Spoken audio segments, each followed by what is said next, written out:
अस्सलाम वालेकुम।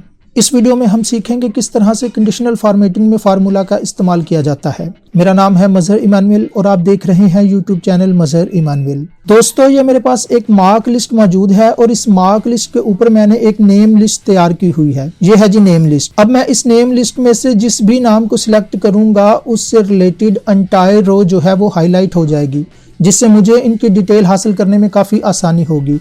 Let's suppose मैं यहाँ से खुरम के नाम को सिलेक्ट करता हूँ तो आप देखेंगे कि खुरम से रिलेटेड एंटायर रो जो है वो हाईलाइट हो चुकी है। दोबारा इस ड्रॉप डाउन बॉक्स पर क्लिक करता हूँ और यहाँ से मैं कोई एक नाम जो है वो सिलेक्ट करता हूँ। लेट्स सपोज इमरान को सिलेक्ट करते हैं तो अब इमरान से रिलेटेड एंटायर रो जो है वो हाईलाइट हो चुकी है। तो किस तरह से ये लिस्ट तैयार की जाती है, इसे सीखने के लिए सबसे पहले हम इस शीट पर पहले से अप्लाई रूल्स को जो है वो रिमूव करेंगे। रिमूव करने के लिए कंडीशनल फॉर्मेटिंग पर क्लिक करेंगे और यहाँ से clear rules from entire sheet पर क्लिक करेंगे। पहले से अप्लाई रूल्स को रिमूव करने के बाद सबसे पहले हमें जरूरत पड़ेगी नेम लिस्ट की। लेट्स सपोज मैं इस सेल में जो है वो लिस्ट तैयार करना चाह रहा हूं एंटर स्टूडेंट नेम के सामने, तो मैं इस सेल को अपने माउस कर्सर से सिलेक्ट करूंगा। सेल को सिलेक्ट करने के बाद होम टैब में डाटा वैलिडेशन की ऑप्शन पर क्लिक करेंगे।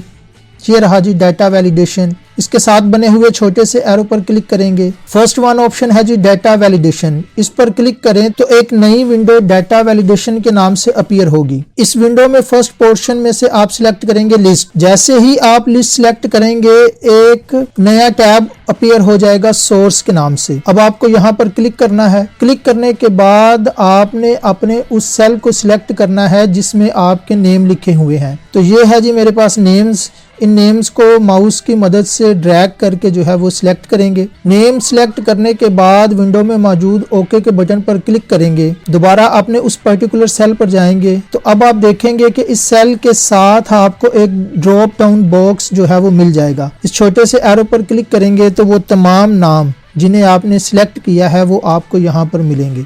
नेम लिस्ट तैयार करने के बाद अब हम अप्लाई करेंगे कंडीशनल फॉर्मेटिंग को। तो कंडीशनल फॉर्मेटिंग को किस तरह से अप्लाई करते हैं, इसके बेसिक्स लेक्चर पहले से अपलोड कर दिए गए हैं। अगर आपने अभी तक वो लेक्चर्स नहीं देखे तो आपको उनका लिंक डिस्क्रिप्शन में मिल जाएगा, आप एक दफ़ा उन्हें भी देख लीजिएगा। चले अब हम अपनी इस मार्क लिस्ट पर कंडीशनल फॉर्मेटिंग को अप्लाई करके उसमें एक फार्मूला ऐड करते हैं। तो किस तरह से करेंगे, सबसे पहले हम अपनी इस लिस्ट को सिलेक्ट करेंगे। लिस्ट सिलेक्ट करने के बाद होम टैब को ओपन करेंगे और यहाँ से कंडीशनल फॉर्मेटिंग पर क्लिक करके न्यू रूल्स की ऑप्शन पर क्लिक करेंगे। तो जैसे ही आप इस पर क्लिक करेंगे एक नई विंडो न्यू फॉर्मेटिंग रूल के नाम से अपीयर हो जाएगी। इस विंडो के लास्ट में आपको एक ऑप्शन मिलेगी use a formula to determine which cells to format. इस पर क्लिक करेंगे तो जैसे ही आप इस ऑप्शन पर क्लिक करेंगे एक नई टैब एक्टिव होगी जिसमें आप लिखेंगे अपना फार्मूला। तो ये है जी नई टैब। क्लिक करेंगे माउस कर्सर ब्लिंक करता हुआ दिखाई देगा। उसके बाद हम फार्मूला लिखेंगे। फार्मूला हमेशा जो है वो इज इक्वल टू के साइन से स्टार्ट होता है, तो हम यहाँ पे साइन लेंगे इज इक्वल टू। अब इज इक्वल टू साइन लेने के बाद हम अपनी मार्क लिस्ट में से नेम वाले कॉलम को कर लेंगे सिलेक्ट। ये है जी हमारा नेम वाला कॉलम।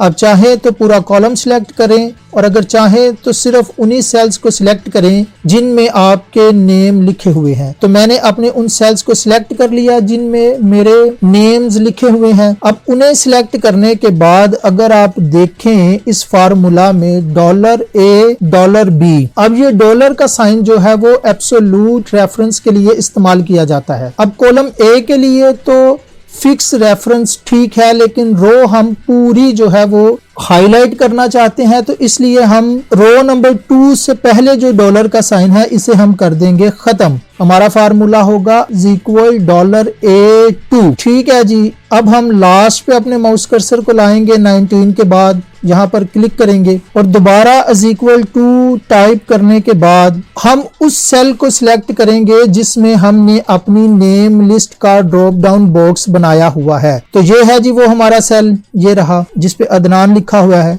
इस सेल को सिलेक्ट करेंगे। ठीक है जी। अब ये सेल सिलेक्ट करने के बाद इस विंडो में आपको नजर आएगा फॉर्मेट। इस पर क्लिक करेंगे। फिल की ऑप्शन पर क्लिक करके यहाँ से कोई भी एक कलर जो है वो सिलेक्ट कर लेंगे। विंडो में मौजूद ओके के बटन पर क्लिक करेंगे।